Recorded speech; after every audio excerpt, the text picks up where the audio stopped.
Alors, 66 000. Le 6.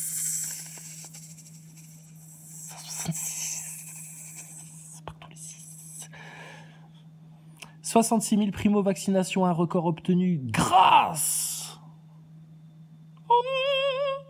aux propos choc d'Emmanuel Macron. Bah écoutez, les Français, si vous avez besoin de chocs, vous inquiétez pas, ils vont vous en faire d'autres, des chocs. Il y en a un bientôt qui va s'appeler la 3e guerre mondiale. Là, vous allez être choqués. Alors, les anti-vax. Putain, les gens, c'est vraiment des moutons, ils cèdent, regarde ça, etc. Chut, calme-toi. Le tri entre le bon grain est livré. T'es pas heureux de toi d'avoir résisté jusque-là et de faire partie de cette minorité qui refuse la marque de la bête? Tiens bon mon frère, tiens bon ma sœur, la délivrance arrive. Plus on souffre, plus on va monter haut au ciel, plus nos péchés seront pardonnés, plus on aura justement grâce aux yeux de notre Seigneur, l'Éternel, le Tout-Puissant qui a tout créé et qui connaît même le nombre de cheveux qu'Emmanuel Macron a sur la tête, ce pédéraste. Donc, zen les amis. Alors, qu'est-ce qu'il nous raconte dans les médias? À la hausse du nombre de primo-vaccinés, ceux qui avaient décidé de ne pas se faire vacciner et qui finalement y vont. Donc, Attends, Yvon, t'as un masque avec écrit Europa dessus. Aïe, aïe, aïe, aïe, aïe. Ils ont floqué les masques. Tu l'as floqué ton masque ou c'est un petit autocollant que vous vous collez sur le masque? Parce que si tu as collé un autocollant sur ton masque, tu l'as forcément fait avec tes doigts. Et donc ton masque, par définition, tu peux le jeter à la poubelle. Bande de crétins. Alors vas-y. Pour la première piqûre, plus de 60 000 rien que dans la journée d'hier. C'est pas un raz-de-marée, mais c'est une tendance notable. Thibaut Hu en direct avec nous d'un centre de vaccination à Nogent-sur-Marne, en banlieue parisienne. Putain, mais les gens, c'est vraiment des couillons, machin, etc. Mais chut.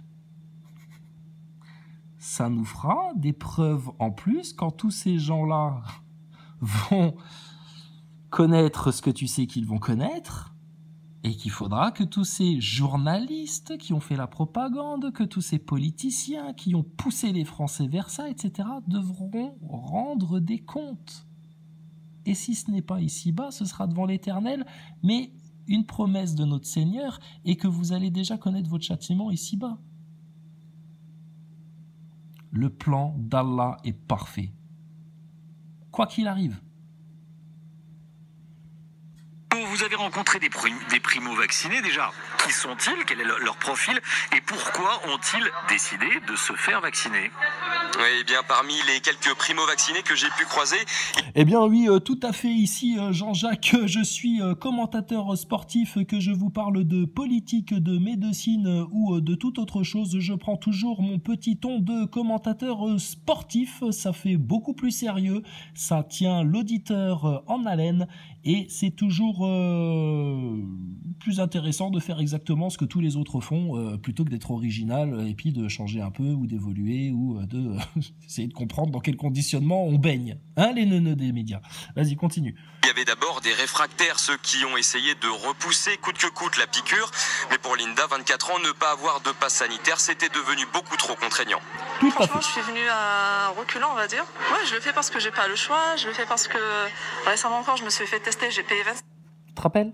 On n'a pas le choix. On n'a pas le choix. C'est une illusion, ça, de croire que vous n'avez pas le choix.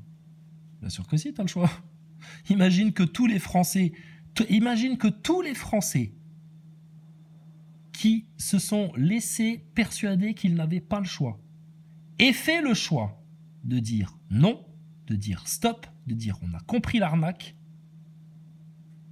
Et tout ça n'a rien de sanitaire, c'est uniquement politique, voire franc-maçonnique, voire du contrôle de masse, enfin bon bref. Imagine que tous ces gens-là aient fait le choix. Vous imaginez, vous seriez tellement plus nombreux, que vous auriez tellement plus de poids, que vous auriez déjà fait plier votre gouvernement. C'est dramatique, la peur, ce que ça fait faire. Vas-y, continue, Linda. 5 € pour le test antigénique. Et actuellement, j'ai pas assez de ressources. Je suis étudiante, donc je suis assez restreinte dans tout, en fait. Je peux pas aller au resto, je peux pas aller au cinéma. J'étais pas assez convaincue, je le suis toujours pas. Mais ils ne sont pas tous réticents, Sandrine, par exemple, après... Donc, vous rendez compte?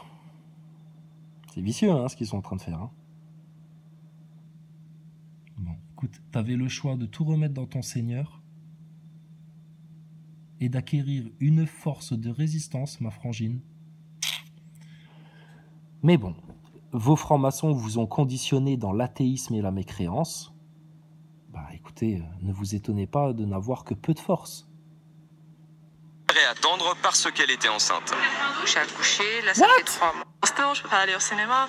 J'étais pas assez convaincue, je le suis toujours pas. Bon, puis restaurant, cinéma, les plaisirs d'ici-bas, des conneries au cinéma, des plats surgelés. Enfin, t'as vu ce qui les motive, hein. Ils font pas ça parce qu'ils ont peur d'une maladie et qu'ils veulent pas tomber malades et qu'ils y croient en leur science. Rendez-vous compte de ce qu'on fait bouffer aux gens, au forceps. Technique de nazi. Mais ils ne sont pas tous réticents, hein. Sandrine, par exemple, a préféré attendre parce qu'elle était enceinte. J'ai accouché, là ça fait 3 mois, j'ai arrêté d'allaiter, donc pour moi c'était normal. Hop. Qu'est-ce qui se passe? Cette dame-là a préféré donner naissance à son enfant et l'allaiter avant de s'inoculer. Mais pourquoi? Puisque tous les avis de tous les grands médecins de plateau, etc., avaient même placé en priorité les femmes enceintes. Comme étant des personnes fragiles qu'il fallait tenir en priorité. Bah, de quoi elle a peur, cette dame? Pourquoi elle le fait, là, maintenant? Je vais me faire vacciner maintenant, c'était par précaution. C'était pas par rapport à moi, mais c'était par rapport à mon enfant. Quand on est enceinte, on se fait vacciner de rien. Pourquoi faire celui du... Ah bon? Bah, pourquoi il y a des médecins? Ah bon? Mais moi, c'est bien ce qui me semblait aussi. Quand on est enceinte, même à 2. Pardon. J'ai le hoquet des fois. C'est le nouveau variant qui arrive. Un des symptômes, c'est tu as le hoquet. Au moins 3 fois par jour. Si, c'est un des symptômes d'un nouveau variant qui arrive. C'est parce que j'ai pas pris la soupe. Ça a développé un nouveau variant. Ils sont capables d'y croire encore. Ils sont tellement cons. Donc... quand on est enceinte, on fait pas ça?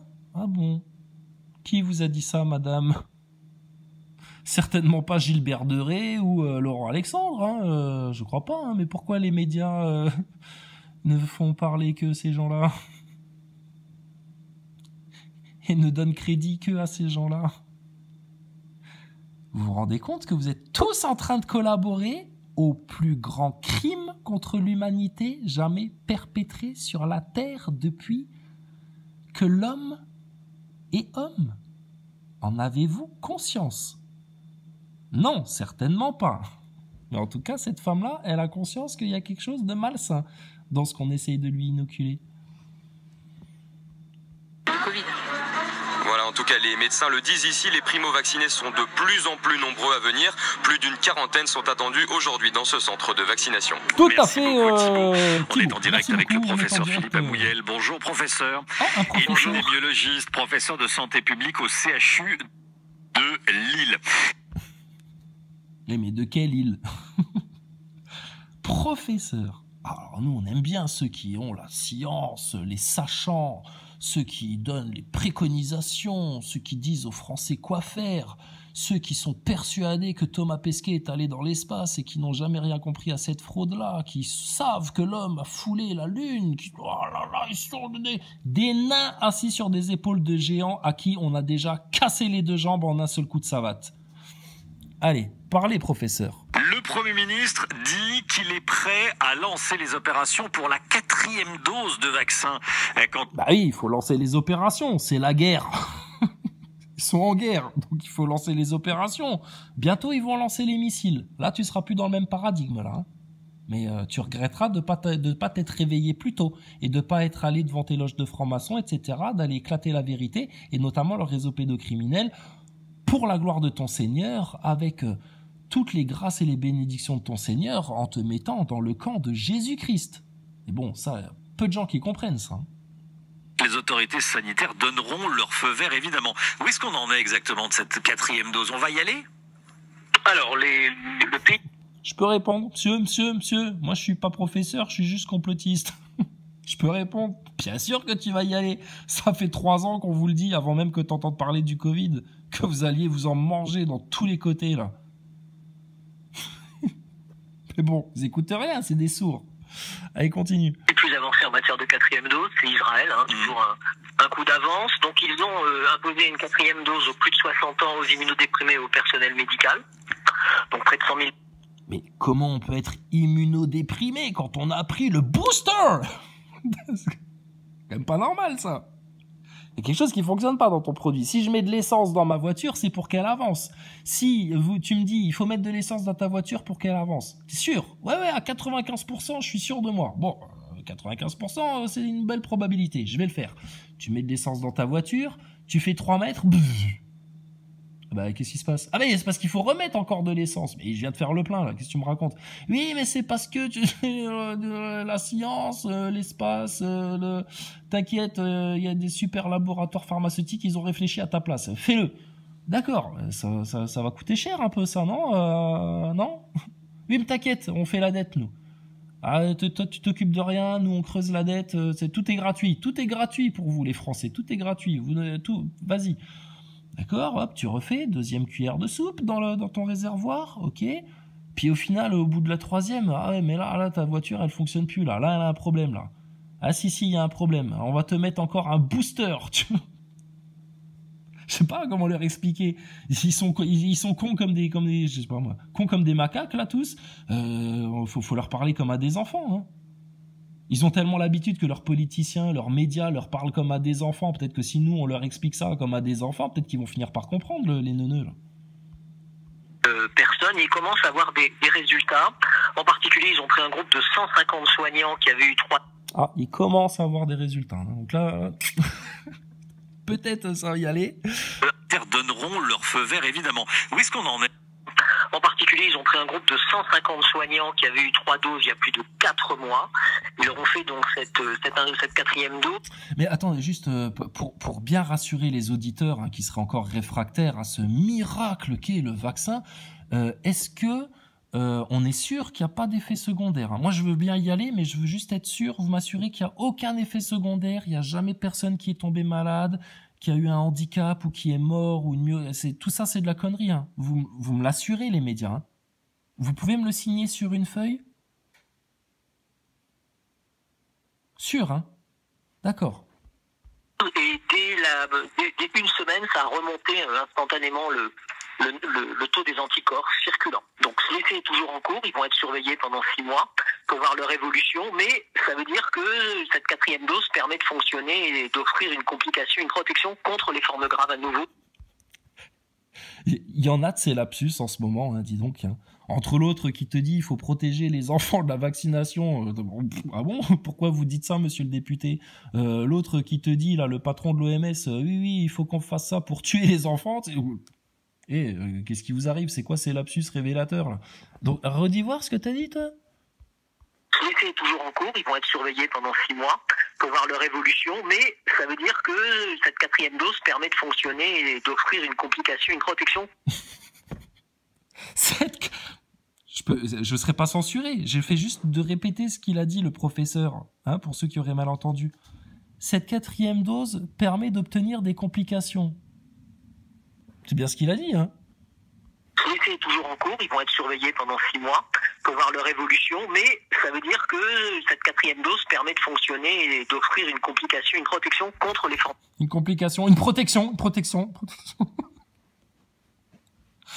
Aïe, aïe, aïe. Quand votre inconscient, votre esprit profond parle avec autant de véracité dans vos lapsus, ça, c'est un indicateur plus scientifique que tous vos discours, hein.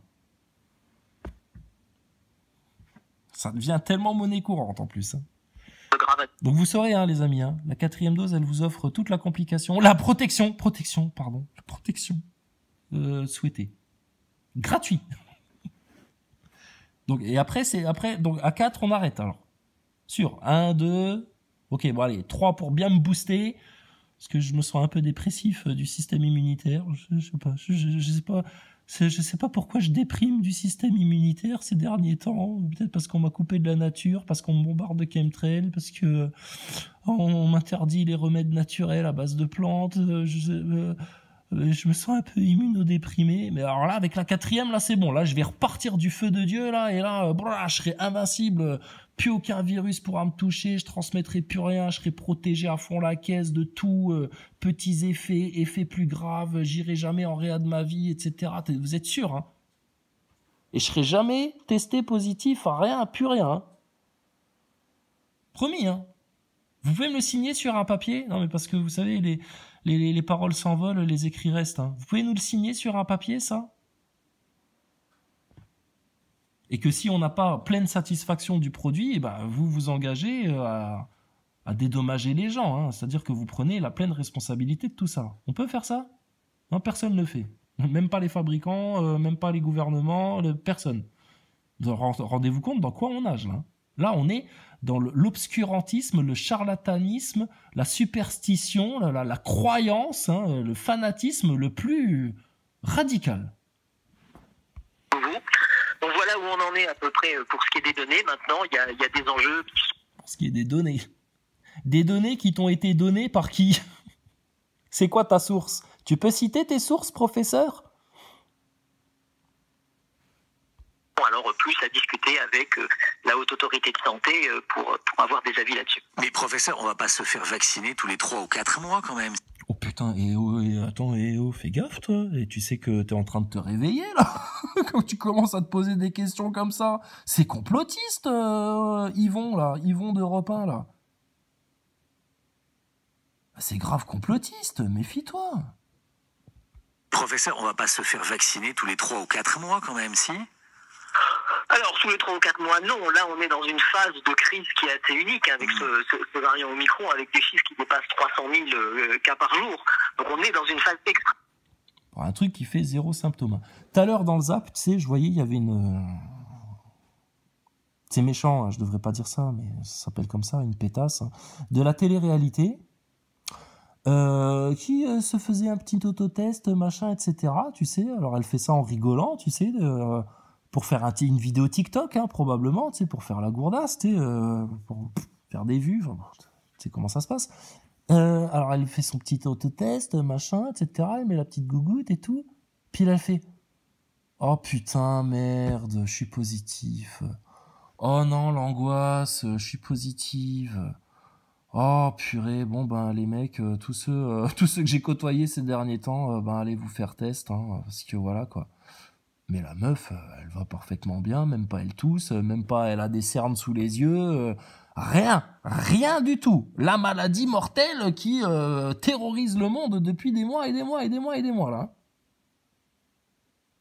Mais bon, faut jouer le jeu. C'est un jeu. Aïe, aïe, aïe, aïe, aïe. Et tu vas me dire qu'elle, la pétasse de télé-réalité, elle a peur de contaminer des autres parce qu'elle pense aux autres, etc. Elle pense qu'à ses cheveux, à son vernis à ongles, à son maquillage, à sa petite gueule, à son petit compte en banque, à faire des vues, etc. Et c'est elle, la citoyenne responsable, qui pense aux autres. C'est ça l'exemple? Mais s'il vous plaît, quoi. En particulier, ce qu'on peut espérer, c'est que tout ça va finir par se stabiliser, probablement à l'eau. Alors, ce qu'on peut espérer, c'est que peut-être, tout ça va peut-être finir par, etc. T'as l'impression d'entendre Thomas Pesquet qui te dit, oui, peut-être, si on a de la chance, si on retrouve les données télémétriques et puis le chemin, peut-être en 2024, on vous amènera sur la Lune. C'est ça leur science.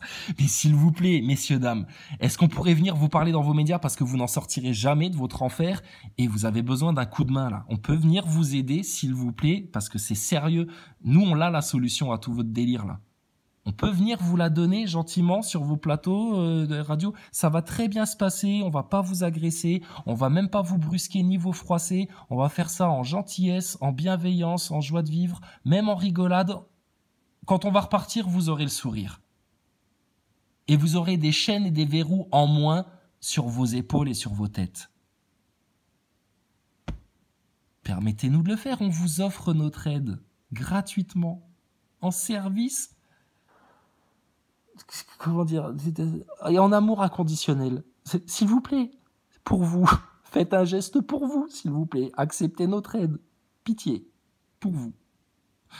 On vous demandera rien. Si Cyril Hanouna, si on doit passer chez Cyril Hanouna, lui c'est, j'avais dit 10 000 €, allez hop, ce sera 30 000. Putain, ils ont fait tellement de la merde. Ce sera 30 000.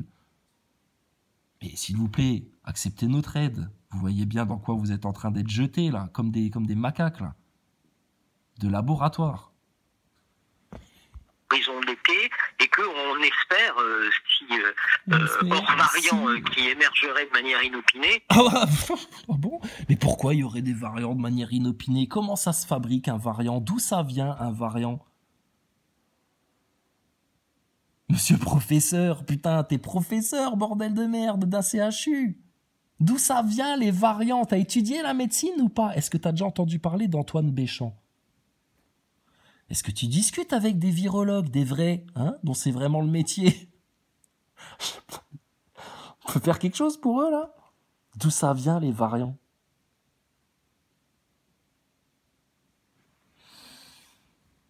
Qu'est-ce qu'il en pense, docteur Combe ou professeur Combe, là, qui discute avec Bourdin? Ça a été volontairement inséminé dans la population, cette histoire-là? Ou c'est un pangolin et une chauve-souris qui vous ont refilé la ch'touille, bande de cons, là?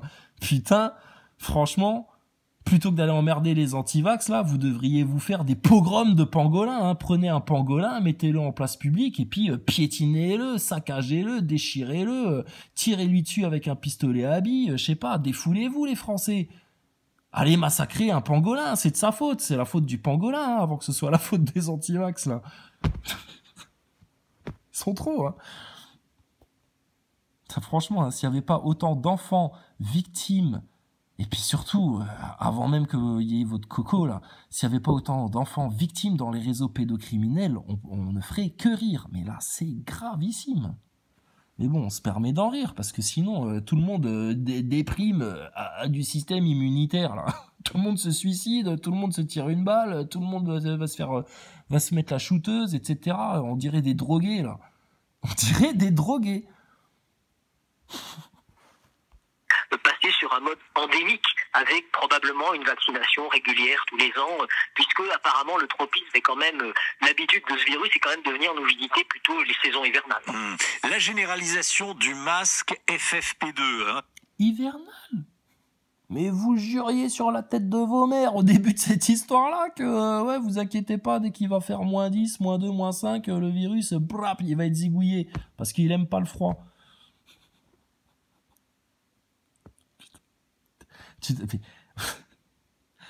Mais comment c'est possible que des êtres humains qui savent lire l'heure sur une montre, qui connaissent leur alphabet,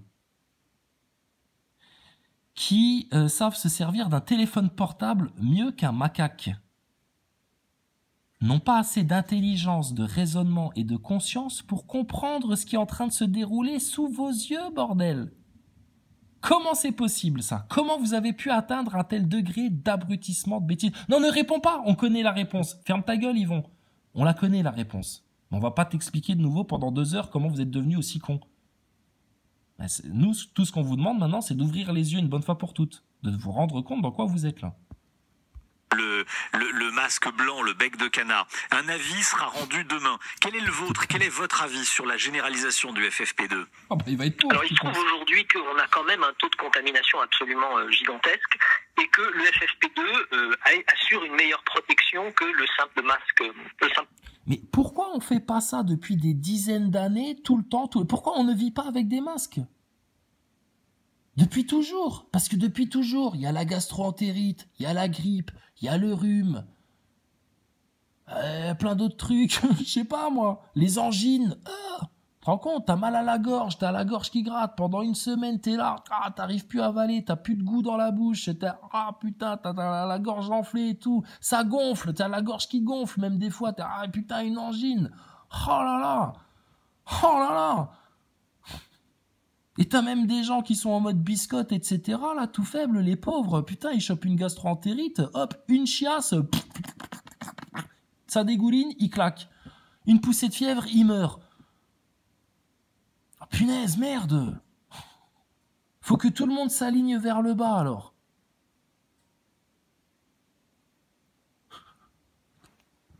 Putain, merde, mais pourquoi on a découvert le masque seulement en 2020, là? Depuis toujours, on aurait dû avoir des masques partout, tout le temps, etc., en toutes circonstances, quand on se couche au lit, quand on prend sa douche, quand on baise, quand on mange, quand on va faire caca, tout le temps.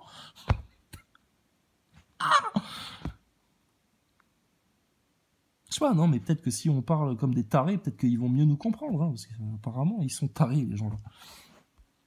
Masque chirurgical.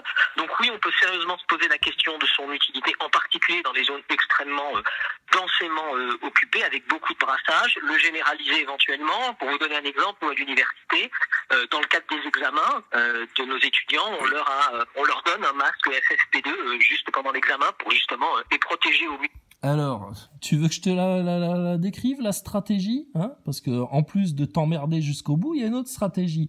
C'est que tes FFP2 qui sont blindés d'oxyde de graphène, eh ben, écoute, qu'est-ce qui va se passer?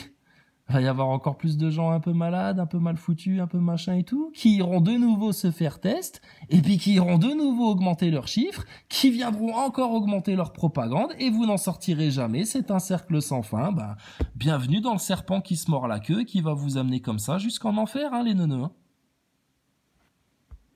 Et qui puissent composer le plus sereinement possible. Voilà, bon. Maintenant la question, est-ce qu'on a le droit de s'exprimer ainsi? Parce que nous, on vous dit pas quoi faire, etc. Vous faites ce que vous voulez, vous êtes libre de vos choix, etc. On vous exprime notre opinion et notre point de vue. Vous êtes Charlie ou pas en France? Vous êtes pour la liberté d'opinion? Même si je ne suis pas d'accord avec ce que vous dites, je me battrai pour que vous ayez le droit de le dire. Voltaire. Il n'a jamais dit ça, tu sais, ça se trouve, mais bon, tu sais, c'est les grands mots, tu sais, la bien-pensance, regardez comme on est plus démocrate que les autres, etc. Ouais, bah la preuve, hein. 6 millions, monsieur Maclouf, 6 millions. À qui vous faites pff. On ne fait pas pff à 6 millions de morts, monsieur Maclouf. C'est drôle. C'est très très drôle. C'est fini?